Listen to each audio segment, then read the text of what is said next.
Funding for this program is provided by. Additional funding provided by.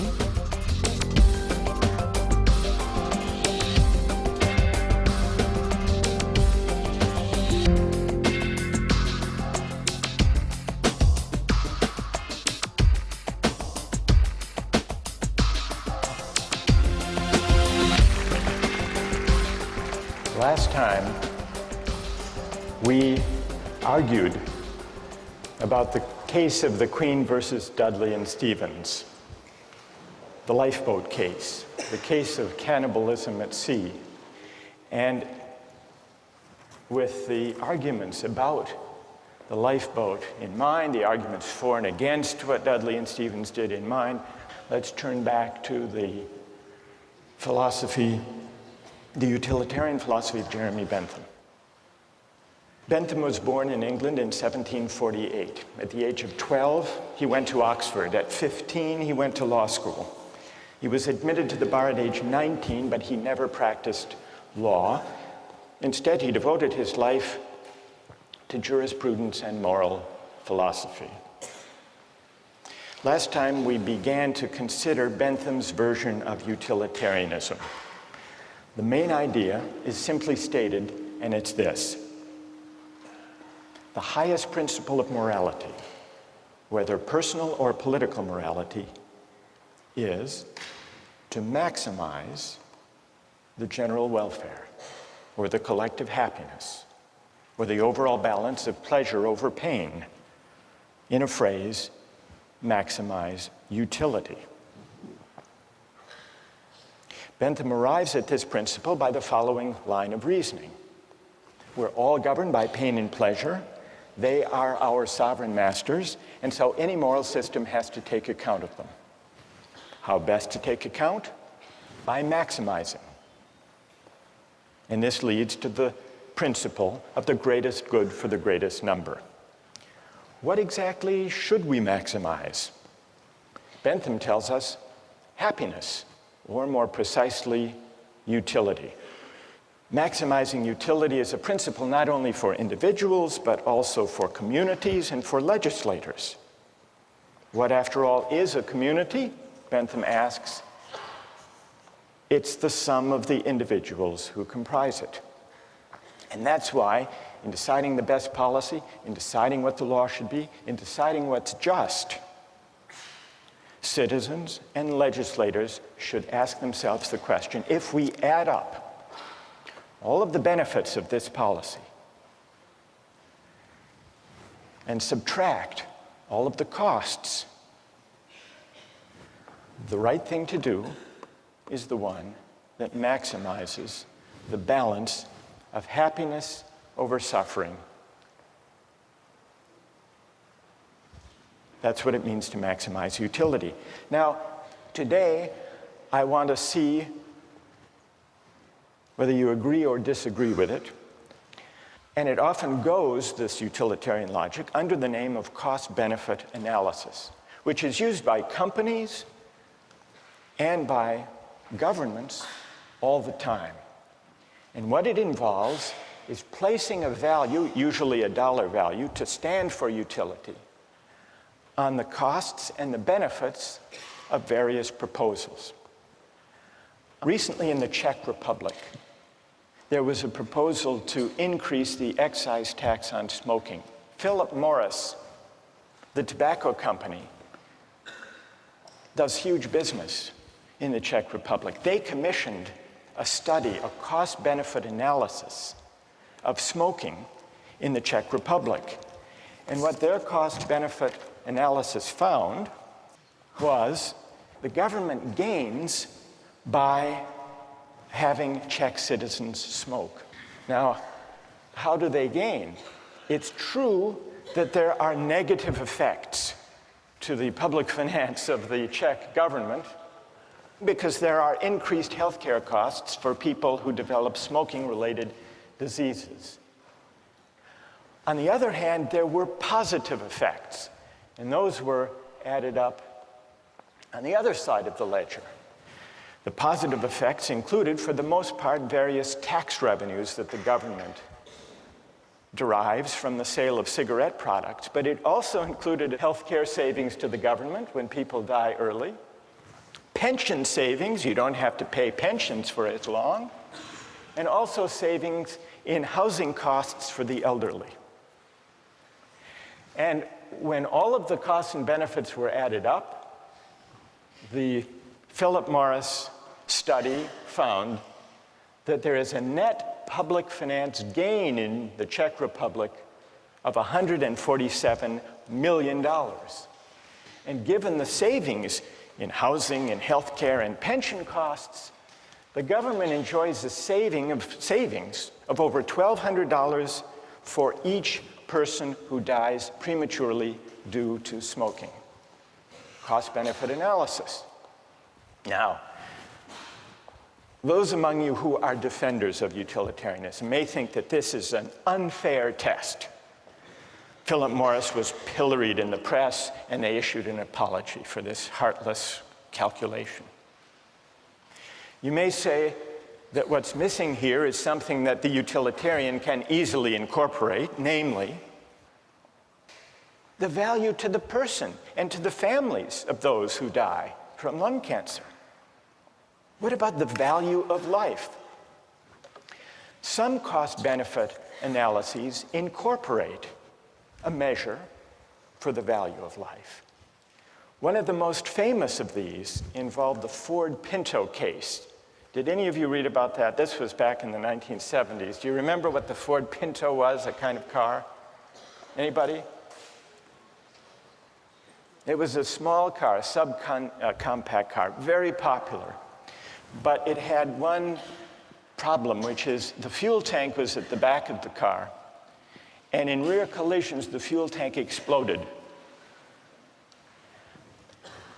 And some people were killed, and some severely injured.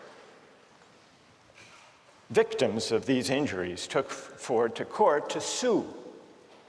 And in the court case, it turned out that Ford had long since known about the vulnerable fuel tank and had done a cost-benefit analysis to determine whether it would be worth it to put in a special shield that would protect the fuel tank and prevent it from exploding. They did a cost-benefit analysis. The cost per part to increase the safety of the Pinto, they calculated at $11 per part. And this was the cost-benefit analysis that emerged in the trial. $11 per part at 12.5 million cars and trucks came to a total cost of $137 million to improve the safety. But then they calculated the benefits of spending all this money on a safer car. And they counted 180 deaths, and they assigned a dollar value, $200,000 per death. 180 injuries, $67,000. And then the cost to repair, the replacement cost for 2,000 vehicles that would be destroyed without the safety device, $700 per vehicle. So the benefits turned out to be only $49.5 million, and so they didn't install the device. Needless to say, when this memo of the Ford Motor Company's cost-benefit analysis came out in the trial, it appalled the jurors who awarded a huge settlement. Is this a counterexample to the utilitarian idea of calculating? Because Ford included a measure of the value of life. Now, who here wants to defend cost-benefit analysis from this apparent counterexample? Who has a defense? Or do you think this completely destroys the whole utilitarian calculus? Yes? Okay, well, I think that, once again, they've made the same mistake the previous case did, that they assigned a dollar value to human life. And once again, they failed to take account things like suffering and emotional losses by the families. I mean, families lost earnings, but they also lost a loved one, and that is more valued than $200,000. Right. And wait. That's good. What's your name? Julia Roto. So if 200,000, Julie, is too low a figure because it doesn't include the loss of a loved one and the loss of those years of life, what do you think would be a more accurate number? I don't believe I could give a number. I think that this sort of analysis shouldn't be applied to issues of human life. I think it can't be used monetarily. So they didn't just put too low a number, Julie says. They were wrong to try to put any number at all. All right, let's hear someone who... You have to adjust for inflation.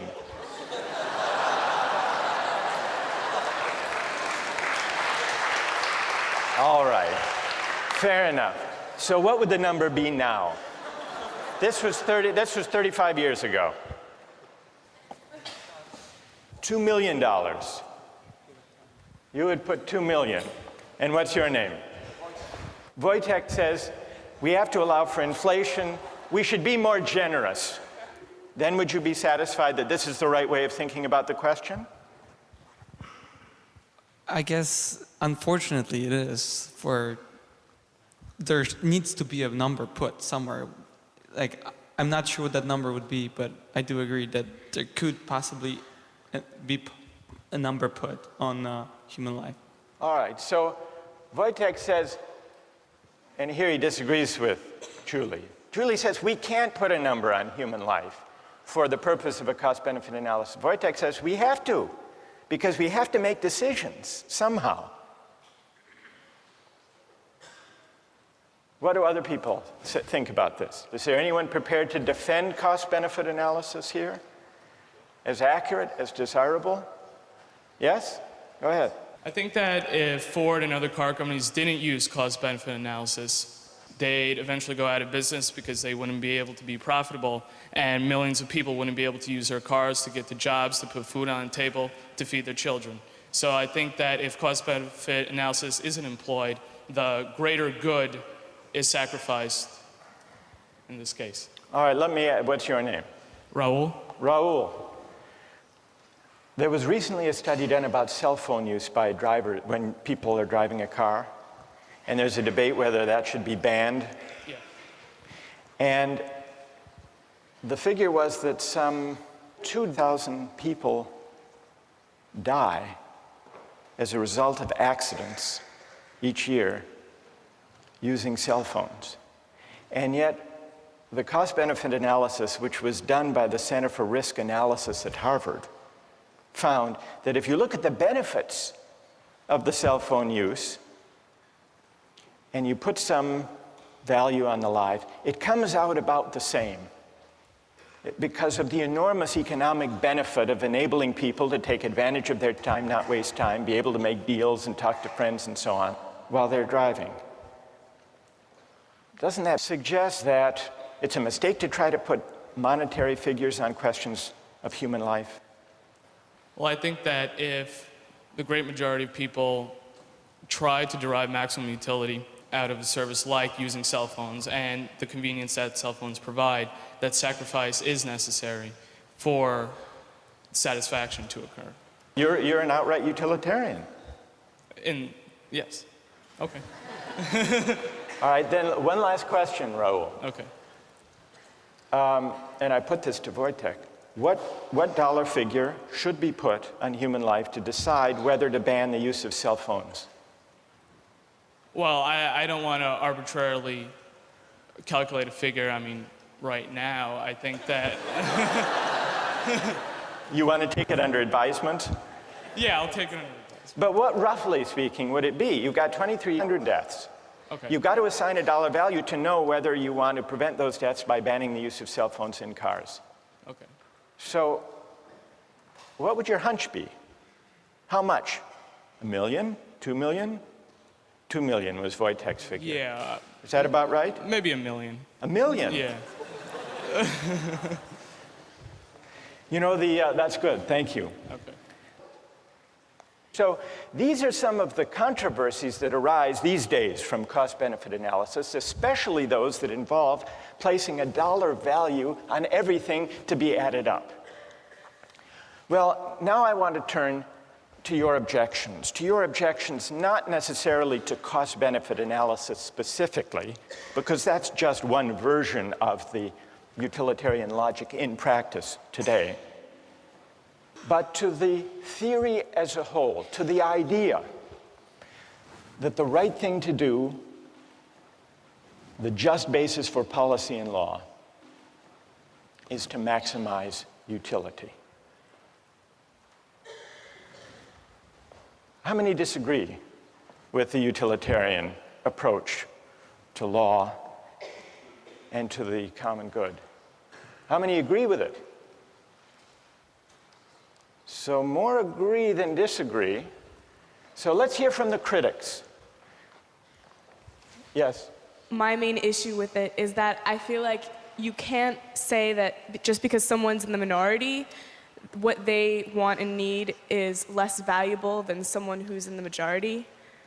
So I guess I have an issue with the idea that the greatest good for the greatest number is okay, because there's still, what about the people who are in the lesser number? Like, it's not fair to them. They didn't have any say in where they wanted to be. All right, that's an interesting objection. You're worried about the effect on the minority. Yes. What's your name, by the way? Anna.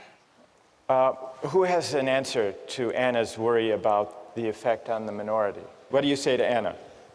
She said that the minorities value less. I don't think that's the case, because individually the minority's value is just the same as the individual of the majority. It's just that the numbers outweigh the minority.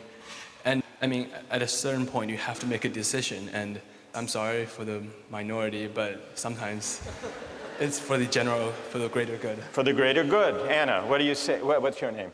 Yangda. What do you say to Yangda? Yangda says you just have to add up people's preferences, and those in the minority do have their preferences weighed.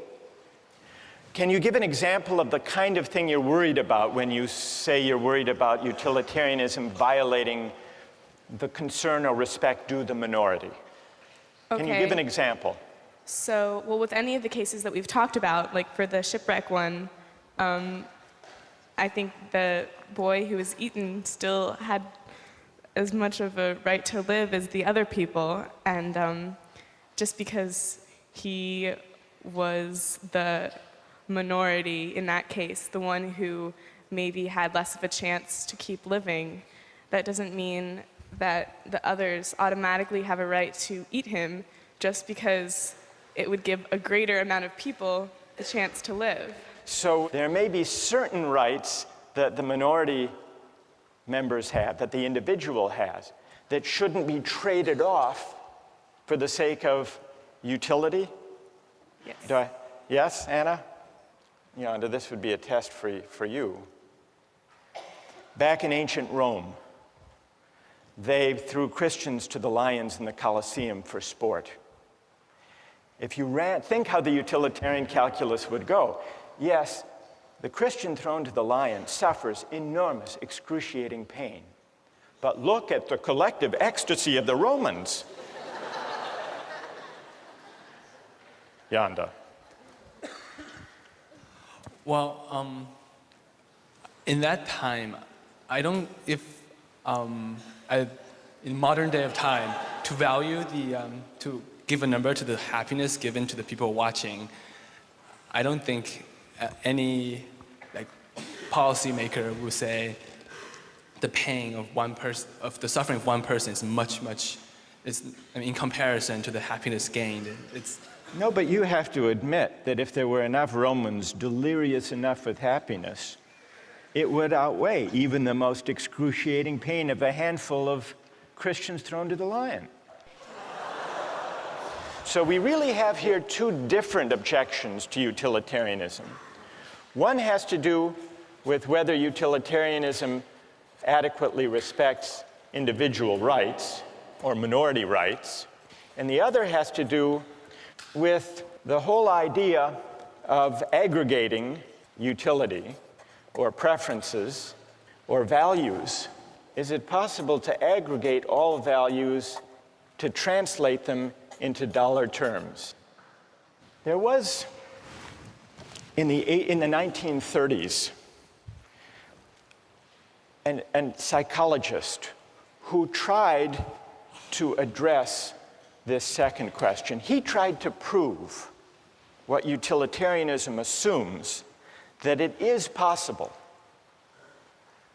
to translate all goods, all values, all human concerns into a single uniform measure.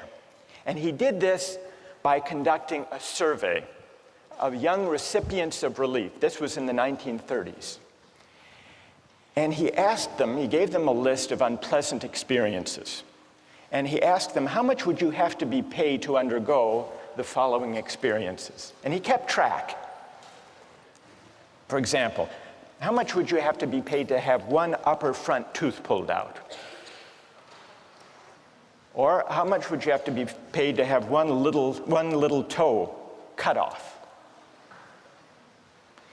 Or to eat a live earthworm 6 inches long? Or to live the rest of your life on a farm in Kansas? Or to choke a stray cat to death with your bare hands? Now, what do you suppose was the most expensive item on that list? Kansas?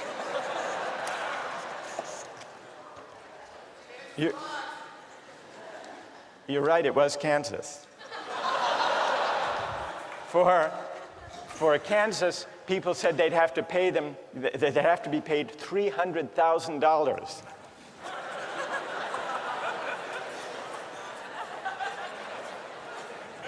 What do you think was the next most expensive? Not the cat. Not the tooth. Not the toe. The worm. People said you'd have to pay them $100,000 to eat the worm. What do you think was the least expensive item? Not the cat, the tooth. During the Depression, people were willing to have their tooth pulled for only $4,500. Now, here's what Thorndike concluded from his study. Any want or satisfaction which exists in some amount and is therefore measurable. The life of a dog or a cat or a chicken consists of appetites, cravings, desires, and their gratifications. So does the life of human beings, though the appetites and desires are more complicated. But what about Thorndike's study? Does it support Bentham's idea that all goods, all values can be captured according to a single uniform measure of value? Or does the preposterous character of those different items on the list suggest the opposite conclusion, that maybe, whether we're talking about life or Kansas or the worm, maybe the things we value and cherish can't be captured according to a single uniform measure of value? And if they can't, what are the consequences for the utilitarian theory of morality? That's a question we'll continue with next time.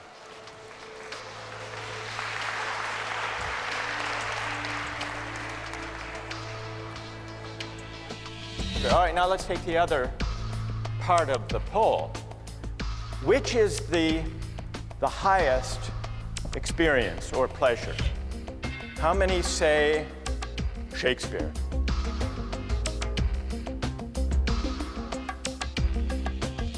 How many say Fear Factor?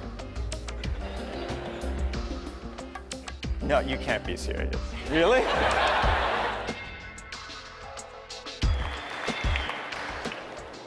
Last time we began to consider some objections to Jeremy Bentham's version of utilitarianism. People raised two objections in the discussion we had. The first was the objection, the claim, that utilitarianism, by concerning itself with the greatest good for the greatest number, fails adequately to respect individual rights. Today we have debates about torture and terrorism. Suppose a suspected terrorist was apprehended on September 10th, and you had reason to believe that the suspect had crucial information about an impending terrorist attack that would kill over 3,000 people, and you couldn't extract the information. Would it be just to torture the suspect to get the information? Or do you say, no, there is a categorical moral duty of respect for individual rights? In a way, we're back to the questions we started with about trolley cars and organ transplants. So that's the first issue. And you remember we considered some examples of cost-benefit analysis. But a lot of people were unhappy with cost-benefit analysis when it came to placing a dollar value on human life. And so that led us to the second objection. It questioned whether it's possible to translate all values into a single uniform measure of value. It asks, in other words, whether all values are commensurable. Let me give you one other example of an experience. This actually is a true story. It comes from personal experience that raises a question, at least, about whether all values can be translated without loss into utilitarian terms. Some years ago, when I was a graduate student, I was at Oxford in England, and they had men's and women's colleges. They weren't yet mixed. And the women's colleges had rules against overnight male guests. By the 1970s, these rules were rarely enforced and easily violated, or so I was told.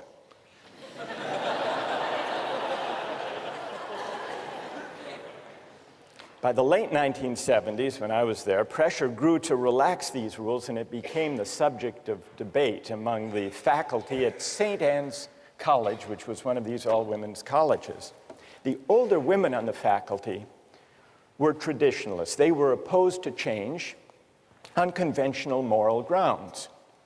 But times had changed, and they were embarrassed to give the true grounds for their objection.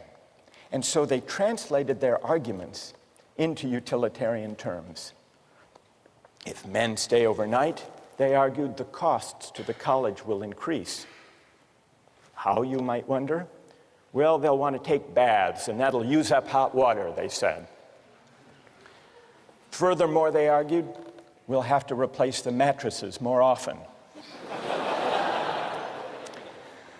The reformers met these arguments by adopting the following compromise. Each woman could have a maximum of 3 overnight male guests each week. They didn't say whether it had to be the same one or 3 different, provided, and this was the compromise, provided the guest paid 50 pence to defray the cost to the college. The next day, the national headline in the national newspaper read, St. Anne's girls 50 pence a night.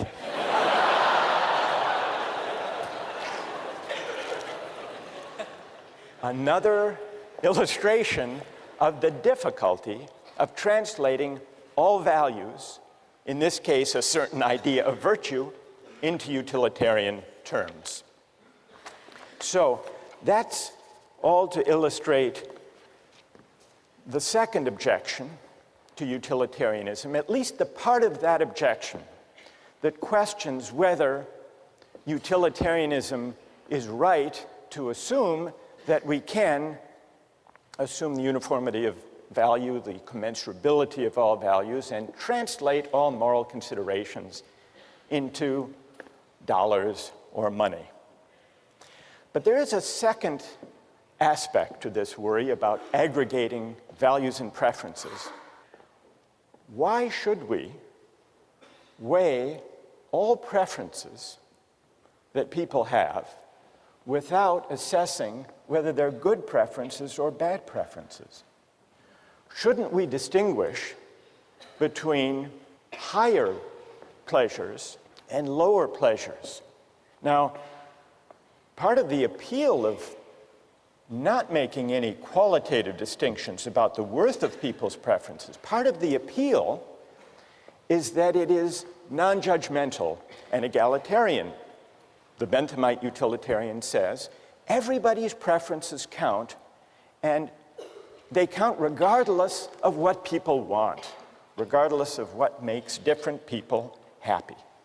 For Bentham, all that matters, you'll remember, are the intensity and the duration of a pleasure or pain. The so-called higher pleasures or nobler virtues are simply those, according to Bentham, that produce stronger, longer pleasure. He had a famous phrase to express this idea: the quantity of pleasure being equal, pushpin is as good as poetry. What was pushpin? It was some kind of a child's game, like tiddlywinks. Pushpin is as good as poetry, Bentham says. And lying behind this idea, I think, is the claim, the intuition, that it's a presumption to judge whose pleasures are intrinsically higher or worthier or better. And there is something attractive in this refusal to judge. After all, some people like Mozart, others Madonna. Some people like ballet, others bowling. Who's to say, a Benthamite might argue, who's to say which of these pleasures, whose pleasures, are higher, worthier, nobler than others? But is that right? This refusal to make qualitative distinctions. Can we altogether dispense with the idea that certain things we take pleasure in are better or worthier than others? Think back to the case of the Romans in the Colosseum. One thing that troubled people about that practice is that it seemed to violate the rights of the Christian.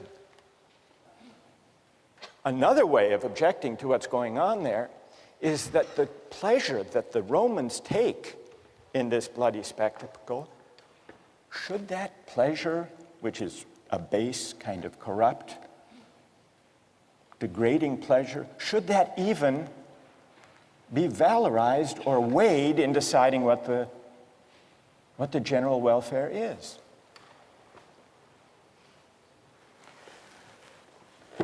So here are the objections to Bentham's utilitarianism. And now we turn to someone who tried to respond to those objections, a later day utilitarian, John Stuart Mill. So what we need to examine now is whether John Stuart Mill had a convincing reply to these objections to utilitarianism. John Stuart Mill was born in 1806. His father, James Mill, was a disciple of Bentham's. And James Mill set about giving his son, John Stuart Mill, a model education. He was a child prodigy, John Stuart Mill. He knew Greek at the age of 3, Latin at 8, and age 10, he wrote a history of Roman law. At age 20, he had a nervous breakdown. This left him in a depression for 5 years. But at age 25, what helped lift him out of this depression is that he met Harriet Taylor. she and Mill got married. They lived happily ever after, and it was under her influence that John Stuart Mill tried to humanize utilitarianism. What Mill tried to do was to see whether the utilitarian calculus could be enlarged and modified to accommodate humanitarian concerns like the concern to respect individual rights, and also to address the distinction between higher and lower pleasures. In 1859, Mill wrote a famous book on liberty, the main point of which was the importance of defending individual rights and minority rights. And in 1861, toward the end of his life, he wrote the book we read as part of this course, Utilitarianism. He makes it clear that utility is the only standard of morality, in his view. So he's not challenging Bentham's premise. He's affirming it. He says very explicitly, the sole evidence it is possible to produce that anything is desirable is that people actually do desire it. So he stays with the idea that our de facto, actual, empirical desires are the only basis for moral judgment. But then, on page 8, also in chapter 2, he argues that it is possible for a utilitarian to distinguish higher from lower pleasures. Now, those of you who have read Mill already, how, according to him, is it possible to draw that distinction? How can a utilitarian distinguish qualitatively higher pleasures from lesser ones, base ones, unworthy ones? Yes? If you've tried both of them, and you'll prefer the higher one naturally, always. That's great. That's right. What's your name? John. So, as John points out, Mill says, here's the test. Since we can't step outside actual desires, actual preferences, that would violate utilitarian premises. The only test of whether a pleasure is higher or lower is whether someone who has experienced both would prefer it. And here, in chapter 2, we see the passage where Mill makes the point that John just described. Of two pleasures, if there be one to which all or almost all who have experience of both give a decided preference, irrespective of any feeling of moral obligation to prefer it, in other words, no outside, no independent standard, then that is the more desirable pleasure. What do people think about that argument? Does it succeed? How many think that it does succeed? Of arguing within utilitarian terms for a distinction between higher and lower pleasures. How many think it doesn't succeed? Right, I want to hear your reasons. But before we give the reasons, let's do an experiment of Mill's claim. In order to do this experiment, we're going to look at 3 short excerpts of popular entertainment. The first one is a Hamlet soliloquy. It'll be followed by 2 other experiences. See what you think. What a piece of work is a man. How noble in reason. How infinite in faculties, in form and moving, how express and admirable. In action, how like an angel. In apprehension, how like a god. The beauty of the world, the paragon of animals. And yet to me, what is this quintessence of dust? Man delights not me.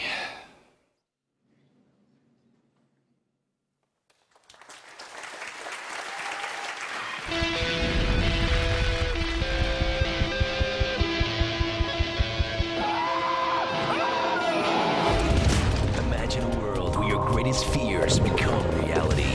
They're biting me! Each show, 6 contestants from around the country battle each other in 3 extreme stunts. These stunts are designed to challenge the contestants both physically and mentally. 6 contestants, 3 stunts, 1 winner. Fear Factor.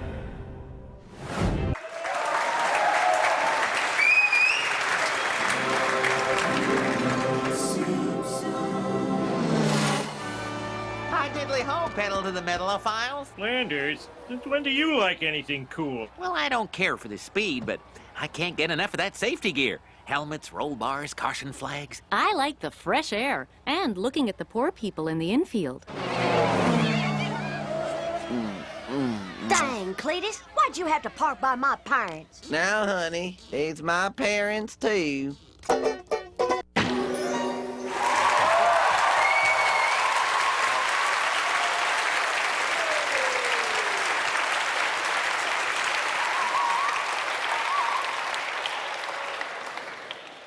I don't even have to ask which one you like most. The Simpsons, how many like The Simpsons most? How many Shakespeare? What about Fear Factor? How many preferred Fear Factor? Really? People overwhelmingly like The Simpsons better than Shakespeare. All right, now let's take the other part of the poll. Which is the highest experience or pleasure? How many say Shakespeare?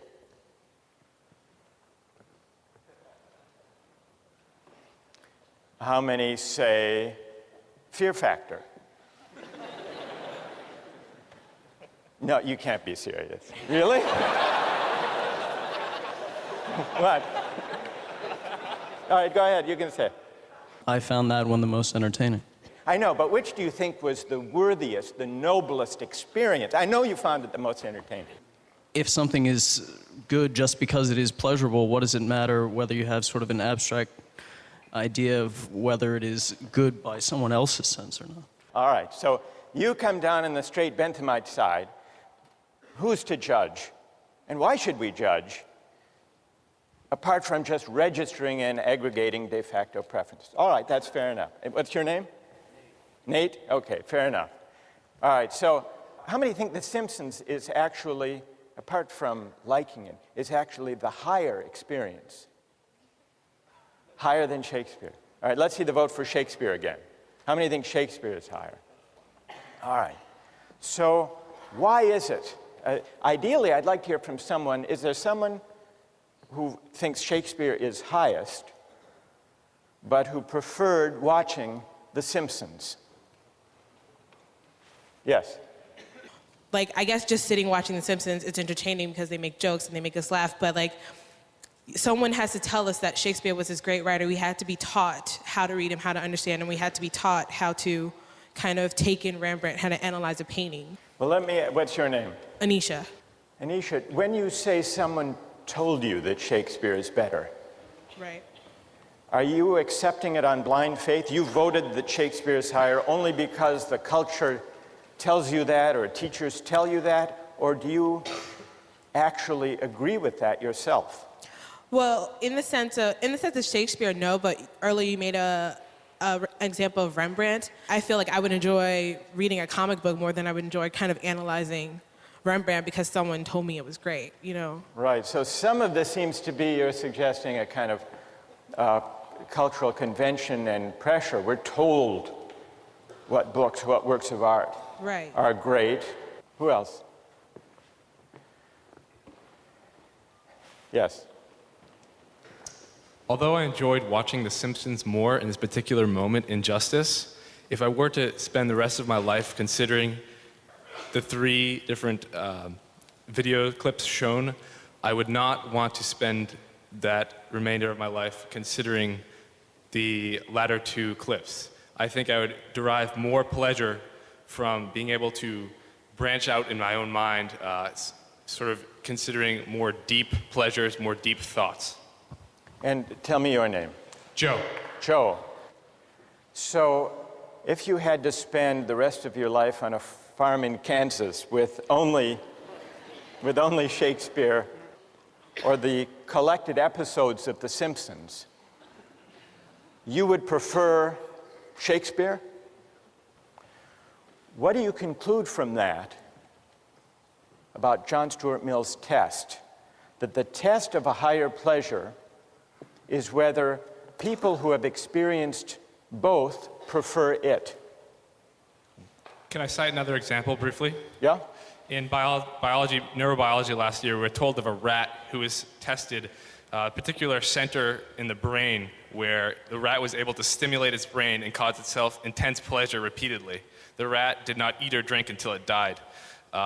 So the rat was clearly experiencing intense pleasure. Now, if you ask me right now if I would rather experience intense pleasure or have a full lifetime of higher pleasure, I would consider intense pleasure to be low pleasure. I would right now enjoy intense pleasure. But, yes, I would. I certainly would. But over a lifetime, I would think almost a complete majority here would agree that they would rather be a human with higher pleasure than be that rat with intense pleasure for a momentary period of time. So, now, in answer to your question, right. I think this proves that, or I won't say proves, I think the conclusion is that Mill's theory that when a majority of people are asked what they would rather do, they will answer that they would rather engage in a higher pleasure. So you think that this supports Mill? You think Mill is onto something here? I do.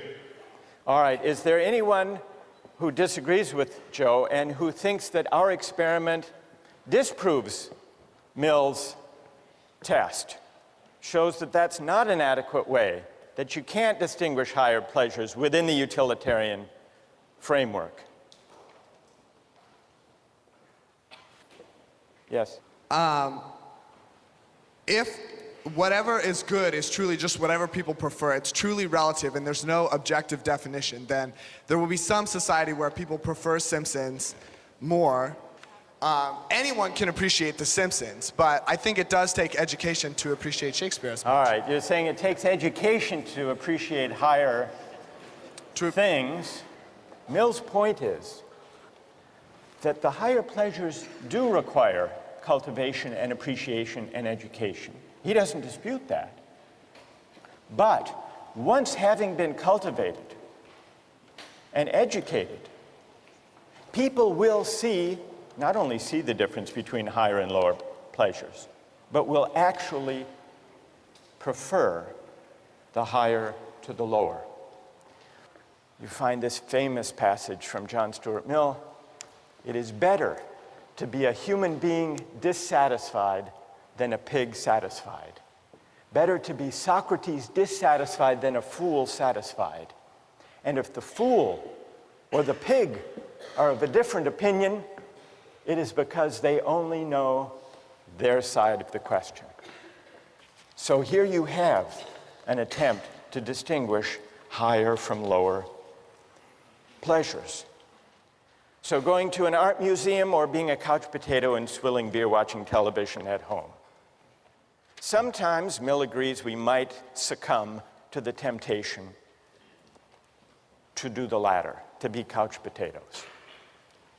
But even when we do that out of indolence and sloth, we know that the pleasure we get gazing at Rembrandts in the museum is actually higher, because we've experienced both. And it is a higher pleasure gazing at Rembrandts because it engages our higher human faculties. What about Mill's attempt to reply to the objection about individual rights? In a way, he uses the same kind of argument. And this comes out in chapter 5. He says, I dispute the pretensions of any theory which sets up an imaginary standard of justice not grounded on utility, but still he considers justice grounded on utility to be what he calls the chief part and incomparably the most sacred and binding part of all morality. So justice is higher. Individual rights are privileged, but not for reasons that depart from utilitarian assumptions. Justice is a name for certain moral requirements, which regarded collectively stand higher in the scale of social utility and are therefore of more paramount obligation than any others. So justice is sacred, it's prior, it's privileged, it isn't something that can easily be traded off against lesser things. But the reason is ultimately, Mill claims, a utilitarian reason once you consider the long-run interests of humankind, of all of us as progressive beings. If we do justice and if we respect rights, society as a whole will be better off in the long run. Well, is that convincing? Or is Mill actually, without admitting it, stepping outside utilitarian considerations in arguing for qualitatively higher pleasures and for sacred or specially important individual rights? We haven't fully answered that question, because to answer that question in the case of rights and justice will require that we explore other ways, non-utilitarian ways of accounting for the basis of rights, and then asking whether they succeed. As for Jeremy Bentham, who launched utilitarianism as a doctrine in moral and legal philosophy, Bentham died in 1832 at the age of 85. But if you go to London, you can visit him today, literally. He provided in his will that his body be preserved, embalmed, and displayed in the University of London, where he still presides in a glass case with a wax head, dressed in his actual clothing. You see, before he died, Bentham addressed himself to a question consistent with his philosophy. Of what use could a dead man be to the living? One use, he said, would be to make one's corpse available to the study of anatomy. In the case of great philosophers, however, better yet, to preserve one's physical presence in order to inspire future generations of thinkers. You want to see what Bentham looks like? Stuffed? Here's what he looks like. There he is. Now, if you look closely, you will notice that the embalming of his actual head was not a success. So they substituted a waxed head, and at the bottom, for verisimilitude, you can actually see his actual head on a plate. You see it? Right there. So, what's the moral of the story? The moral of the story, by the way, they bring him out during meetings of the board at University College London, and the minutes record him as present but not voting. Here is a philosopher in life and in death who adhered to the principles of his philosophy. We'll continue with rights next time.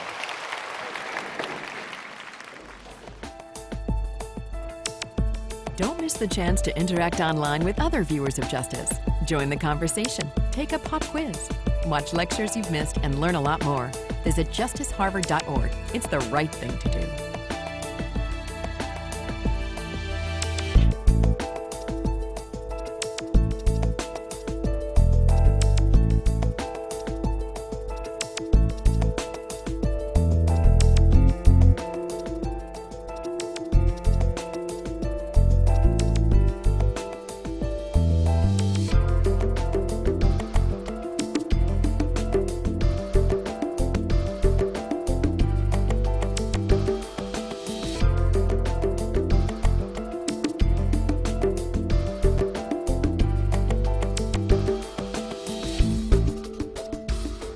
Funding for this program is provided by... Additional funding provided by